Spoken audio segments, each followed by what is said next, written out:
Good morning. Here we are again. I'm watching the little thing go around to make sure that we're on, and I believe we're on. Well, happy Juneteenth, everyone. And I hope you're all ready for uh, an interesting weekend.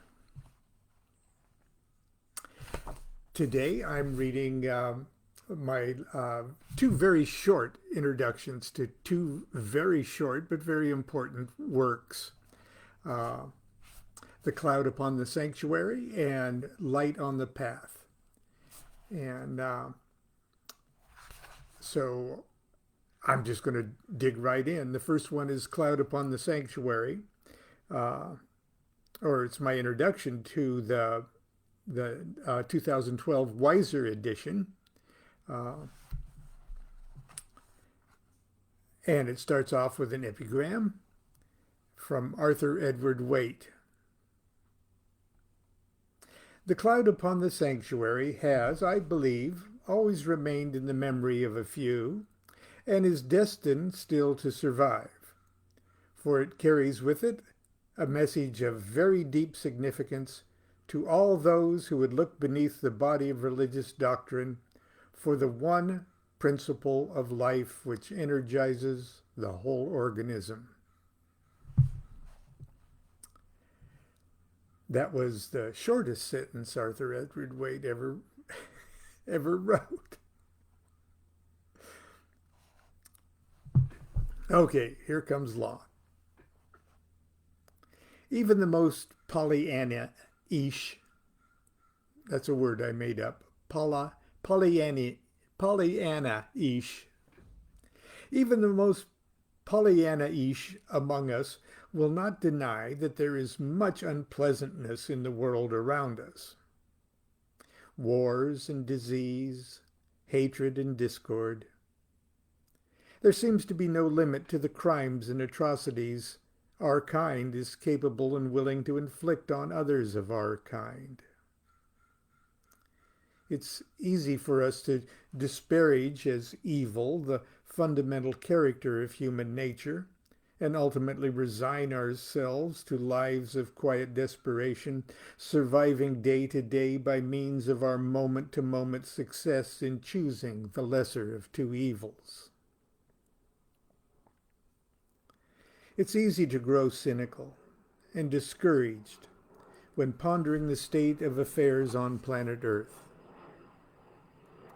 The nightly newscasts lay out a dinner-time smorgasbord of military conflicts, famines, civil unrest, and economic ruin.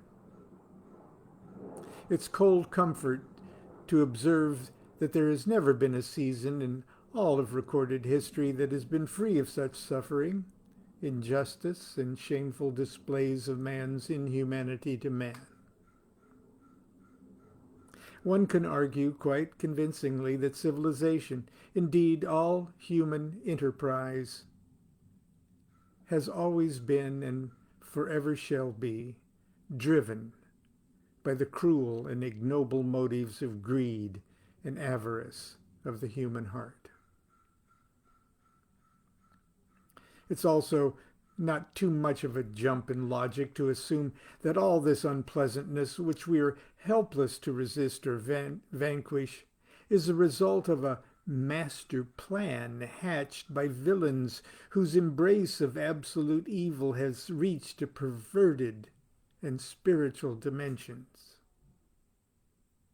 Everywhere we turn, on the internet, in the newspapers, on television and radio, conspiracy theories and theorists assail us with plots and intrigues hatched by governments and industries and secret societies that run governments and industries who allegedly use information as disinformation to confuse and befuddle us, making us pawns in some monstrous plan for world domination, space alien cuisine, or something transcendently naughty.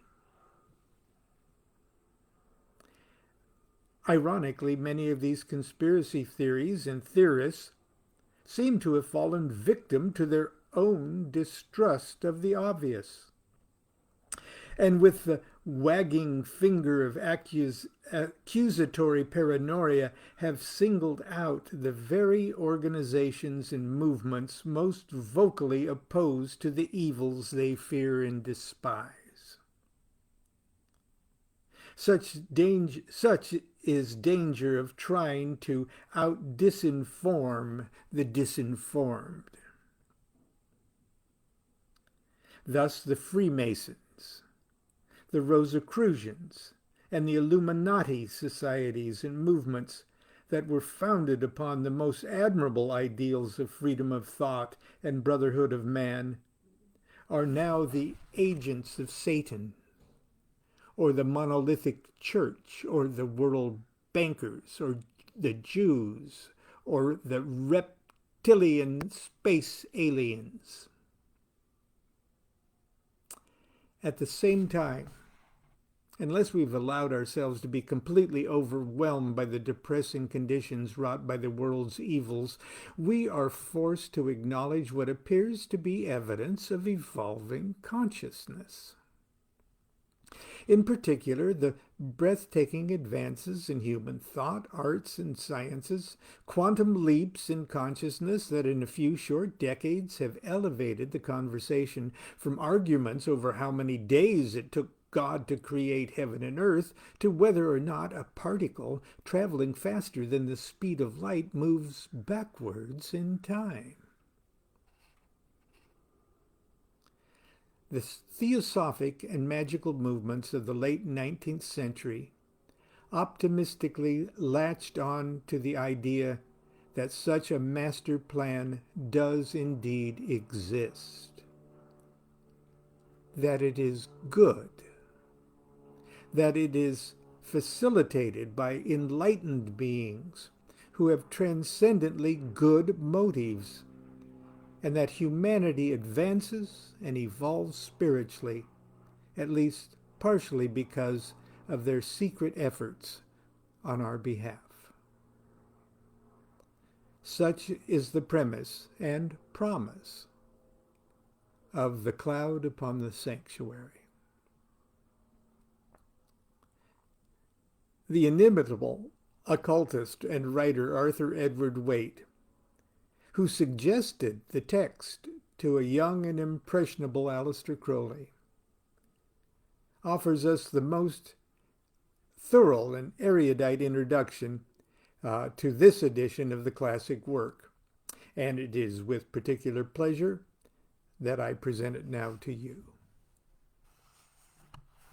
And that's my introduction to this edition of The Cloud Upon the Sanctuary. If you don't own a copy or haven't downloaded it from Kindle or something, I would suggest you do. It might not actually blow your mind with anything particularly new to you, but the idea that it was so influential to the thinking of the 19th and early 20th century occultists that you really ought to read it. The second one is my introduction to the 2012 edition of Light on the Path by MC or Mabel Collins. This is a tiny, well, let me read my introduction to it. The years between 1875 and 1904 stand as a watershed moment in the history of spiritual movements. It was the moment when the sublime mystical sciences of the East cautiously reached out to touch the awakening consciousness of the materialist West. And for a moment, it looked as if the meeting heralded the beginning of a beautiful friendship. 1875 saw the births of both the Theosophical Society and Aleister Crowley. But it was also the starting gun of a migration of Oriental ideas and an assortment of gurus to the shores of England and America. In 1893, a World's Parliament of Religions was held as part of the World Columbian Exposition in Chicago. The 2-week event was the first major interfaith conclave of spiritual leaders from both the Eastern and Western traditions. Christian Science's Mary Baker Eddy was in attendance, as well as Swami Vivekananda. It could be argued that the ecumenical New Thought, New Age, Mind, Body, Spirit movements of the 20th and 21st centuries were born in Chicago in those warm days of September 1893. It must have been a very exciting time, a season that held the promise of a world united by a common bond of those sublimely simple and universal principles at the heart of all religions and all spiritual movements. Tragically, the insanity of the First World War would all but strangle the child of this enlightened optimism, and the decades that followed would more darkly cloud the vision to all but the most die-hard esotericists. 1888 saw the birth of the Hermetic Order of the Golden Dawn in England, and in the years that followed, a number of documents began to circulate in the magical and theosophical circles. For all appearance, these works had been poised, waiting in the wings, as it were, for the precise moment to be published. In 1897, Mathers translated The Sacred Magic of Abramelin the Mage. Was one text that caused a stir among English-speaking magicians. It, more than any other single work, elevated the magical practice of the Middle Ages to the level of the self-transformational disciplines of the East.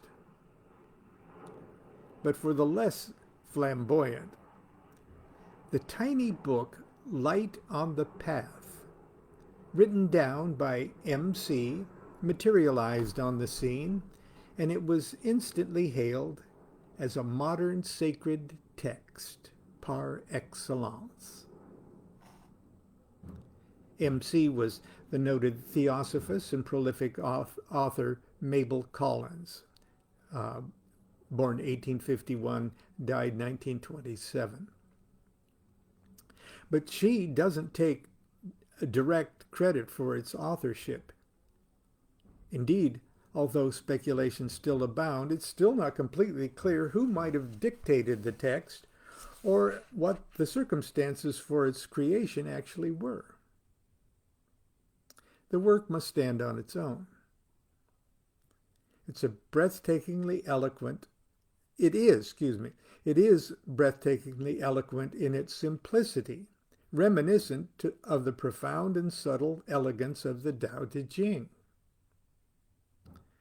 To understand the level of awe in which this little volume was held by contemporary luminaries, I can do no better than to refer to the introduction penned by Yogi Ramacharaka. Now, Yogi Ramacharaka was actually William Walker Atkinson, who published a body of work that, under various names, Yogi Panchadasi and Theron Q. Dumont and other such titles. But they're actually very, very good. And he was writing in America, or he was writing for English-speaking people at the same time in the early years of Aleister Crowley, too. As a matter of fact, William Walker Atkinson, or Yogi Ramacharaka, was among the first of the occult writers that I came in contact with, and who influenced me so much that by the time I got to Crowley, I had my feet wet. But anyway, I was talking about the introduction penned by Yogi Ramacharaka, which would later appear in the Yogi Publications edition. The wisdom of Light on the Path is timeless and fresh and relevant today as it was at the turn of the 20th century. To both neophyte and adept alike, I offer my sincere hope that this little treasure will be a beacon of the light on your path. And here's what Yogi Ramacharaka had to say. The following treatise, Light on the Path, is a classic among occultists, and it is the best guide known for those who have taken the first step on the path of attainment. The writer has veiled the meaning of the rules in ways customary to mystics, so that to one who has no grasp of the truth, these pages will probably appear to be a mass of contradictions and practically devoid of sense. But to those who have had a glimpse of the inner life, but to one who a glimpse of inner light has been given, these pages will be a treasury of the rarest jewels, and each time he opens it, he will see new gems. To many, this little book will be the first revelation of that which they have been all their lives blindly seeking. To many, it will be the first bit of spiritual bread given to satisfy the hunger of the soul. To many, it'll be the first cup of water from the spring of life given to quench the thirst which has consumed them. Those whom this book is intended will recognize its message, and after reading it, they will never be the same as before it came to them. As the poet has said, where I pass, all my children know me. And so will the children of the light recognize this book as for them. As for the others, we can only say that they will in time be ready for this great message. The book is intended to symbolize the successive steps of the neophyte in occultism as he progresses in the lodge work. The rules are practically those which were given to neophytes in the great lodge of the Brotherhood in ancient Egypt, and which for generations have been taught by Guru Tachila in India. The peculiarity of the rules herein laid down is that their inner meaning unfolds as the student progresses on the path. Some will be able to understand a number of these rules, while the others will see but dimly even the first steps. The student, however, will find that when he has firmly planted his foot on one of these steps, he will find the one just ahead becoming dimly illuminated, so as to give him confidence to take the next step. Let none be discouraged. The fact that this book attracts you is the message to you that it is intended for you. And you will in time unfold its meaning. Read it over and over, often, and you will find veil after veil lifted through the veil upon veil still remains, and you and the Absolute. Between you and the Absolute. It will be noticed by you that the words of the book will remain in your mind and will become part of you. You will learn to love this book and will want it always with you. It will be as music to your soul. To those who know not this book, we would say that it is not our work, but written down by M.C., a student of occultism, presumably at the dictation of someone higher in authority. Its words and teachings bear witness to the nobility and grandeur of the soul who aspire to it. To us, it is as a guiding star. May it be the same to you. Peace be unto you, Yogi Ramacharaka. Okay, let's get our weekend started. I'm going to take a trip to the living room. Anyway, tomorrow we'll pick it up again, and I'll read my introduction to my good friend, my dear late friend, Donald Michael Craig's uh, 2010 edition of Modern Magic. So I hope you'll be with me tomorrow for that. Until then, be good to yourself and be good to each other. Do what thou wilt shall be the whole of the law. Love is the law, love under will. Have a good weekend, everyone.